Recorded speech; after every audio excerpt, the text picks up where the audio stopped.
नवरात्रे 8 तारीख से स्टार्ट हो रात को 8:30 बजे से। ओके, ठीक है। और नवरात्रों का विशेष जो पूजन होता है वो माँ देवी का होता है जी, है ना। और नवरात्रों में ये वाले जो नवरात्रे हैं, इस नवरात्रे की बहुत सारी विशेषता। ये जो नवरात्रे हैं चैत्र के नवरात्रे, इससे हमारा नया साल चालू होता है हिंदुओं का। ये हमारा नव वर्ष है, राइट, है ना।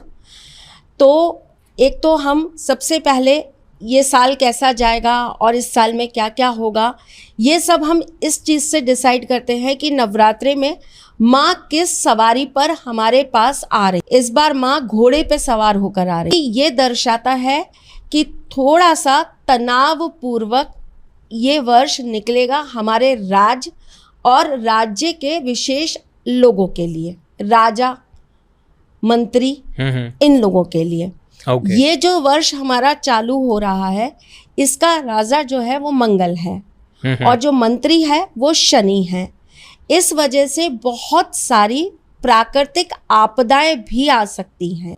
हमें बहुत सारी चीज़ों को लेकर, राजनीतिक चीज़ों को लेकर बड़े बड़े बदलाव देखने को मिलेंगे और बहुत सारी उथल पुथल हमारी दैनिक जीवन में हमारे राज्य के कर्म द्वारा हमें भोगनी पड़ेगी। एक तो होता है जो हमारी कुंडली होती है, जिसके अंदर हमारी कुंडली के अनुसार हम कर्म करते हैं और हमें वो भोगना पड़ता है। एक होता है हमारे राजा द्वारा करा गया कोई कार्य, जिसकी वजह से प्रजा को वो सारी चीज़ें भुगतनी पड़ती हैं।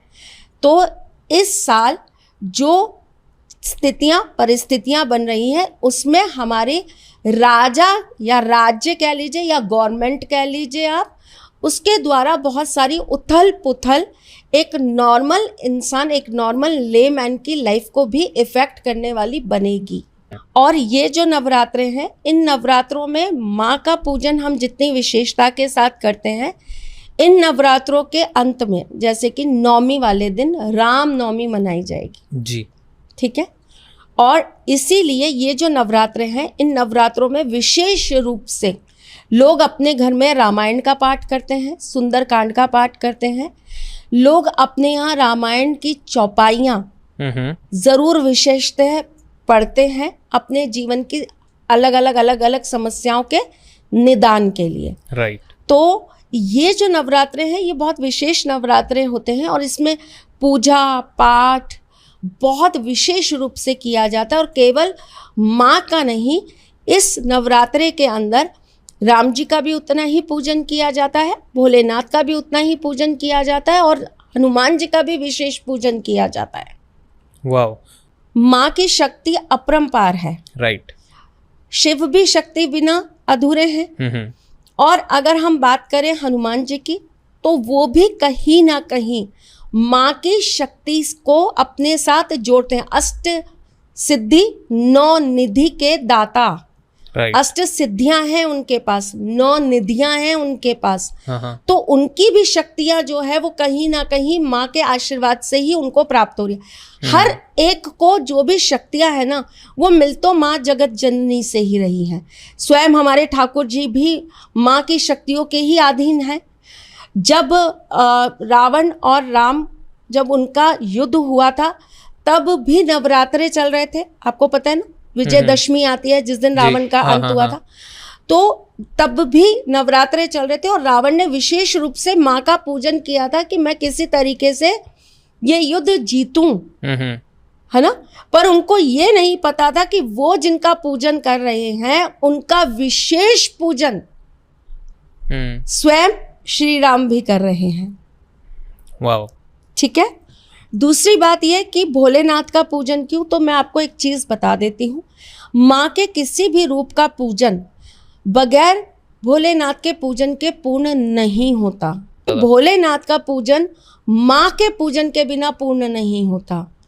आप अगर शिव और शक्ति को अलग करके पूजने की कोशिश करेंगे, तो आप कभी भी अपने जीवन के अंदर वो प्राप्त नहीं कर पाएंगे जो आपको प्राप्त करना है।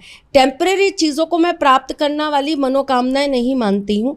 मनोकामनाएं आपकी, जैसे कि छोटा मोटा मनोकामना है कि ठीक है, मुझे पैसे चाहिए, मेरा कर्जा उतर जाए, मुझे गाड़ी चाहिए, मेरा लैपटॉप आ जाए, मेरी ये चीज़ हो जाए, मेरा ऐसा हो जाए, जो लोग अपने जीवन के अंदर विशेष कृपा चाहते हैं ईश्वर की, उनसे विशेष तरह से जुड़ना चाहते हैं, उनके साथ अपना एक संबंध बनाना चाहते हैं, ऊर्जाओं का प्रवाह करना चाहते हैं, जो लोग मेडिटेशन करते हैं, जो लोग साधना करते हैं, जो हमारी फील्ड में रहते हैं, ऐसे लोगों का पूजन, अगर वो देवी की पूजा कर रहे हैं और वो भैरव की पूजा नहीं कर रहे हैं तो वो पूर्ण नहीं होगा। भैरव कौन है?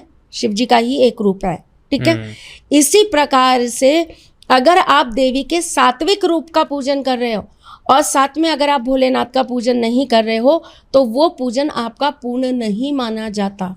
आप अगर कोई भी चीज़ ऐसी है जो आपने लाके कहीं से रख ली, जैसे कि हम बहुत सारे मंदिरों में जाते हैं, हमें वहाँ से नारियल मिल जाता है। हाँ। हम बहुत सारे मंदिरों में जाते हैं, वहाँ से हमें कपड़ा मिल जाता है जी। बहुत सारी जगह हम जाते हैं तीर्थों पे, तो हम वहाँ से कुछ ले आते हैं और लाकर हमारी आदत होती है हम सब मंदिर में रख देते हैं, क्योंकि हम ऐसा मानते हैं कि वो सबसे ज़्यादा पवित्र जगह है। बिल्कुल पवित्र जगह है। लेकिन जब आप ऐसा कुछ लेकर आ रहे हैं तो समय समय पर आप उस चीज़ को सिद्ध करिए। आप उस जो भी आप वस्तु लेकर आ रहे हैं वहाँ से जी। आपको अगर मंदिर से कोई नारियल मिला है तो आप उसके ऊपर एक लाल कपड़ा लपेट कर और मोली से उसको बांध के उसमें चाहे तो आप एक कुछ पैसे रख के रख दीजिए, चाहे तो आप उसके अंदर एक चांदी का कोई पत्र लगा के रख दीजिए। आप कैसे भी अगर उसको स्थापित करें तो कुछ समय के बाद विशेष समयों पे आपको उनको वापस से गंगा जल से शुद्ध करना चाहिए और आपको धूप बत्ती दिखा के रोली चावल का छिड़काव करके वापस से आपको कपड़ा बांध के और फिर उसे पुनः स्थापित करना चाहिए। चावल पे कर रहे हैं, गेहूं में कर रहे हैं, पानी के कलश पे कर रहे हैं, जैसे भी आप उसको रख रहे हैं आपको पुनः उसको अपने स्थान पर स्थापित करवाना चाहिए। इससे क्या होता है, वो जो चीज़ है उसकी ऊर्जा जो है वो बनी रहती है और उसका जो आशीर्वाद है वो आपके जीवन पे सदा सर्वदा आपको मिलता रहता है। हर एक चीज़ को जागृत करना बहुत ज़रूरी है, चाहे कुछ भी हो, चाहे कुछ भी हो। हम रोजाना क्यों ईश्वर को इतना पूजते हैं, मनाते हैं, खिलाते हैं, पिलाते हैं, उनकी आरती उतारते हैं?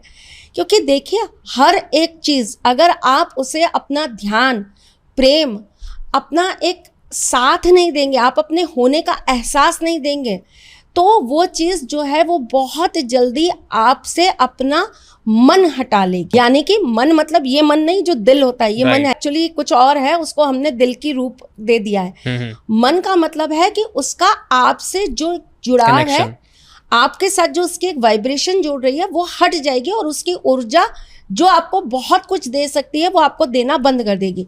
मैं इसी बात पे आपको एक बात बताती हूँ। बहुत सारे बच्चों का एक तो है ना, आजकल पता नहीं क्या हो गया है, लोग किसी भी बात को सुनना नहीं चाहते।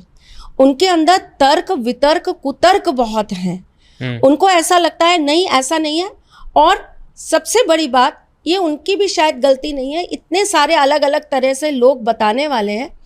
कुछ बहुत फ्लेक्सिबल होकर आजकल सब कुछ बता रहे हैं, हाँ ये भी कर लीजिए, अच्छा ये करना है कर लीजिए, क्या फ़र्क पड़ता है, कोई दिक्कत वाली बात नहीं है। वो पुराने जन्म की, पुराने टाइम की बात थी, अब कौन इन चीज़ों को देखता है। उस समय लाइट नहीं हुआ करती थी, उस समय ऐसा नहीं हुआ करता था। नहीं, मैं आपको एक नहीं कम से कम ऐसे अनगिनत आपको बच्चे दिखा सकती हूँ जिनके घर में एक टाइम तक नियम कायदे के साथ जब चीज़ें मानी जा रही थी, करी जा रही थी, तो उनके यहाँ देवताओं का वास था।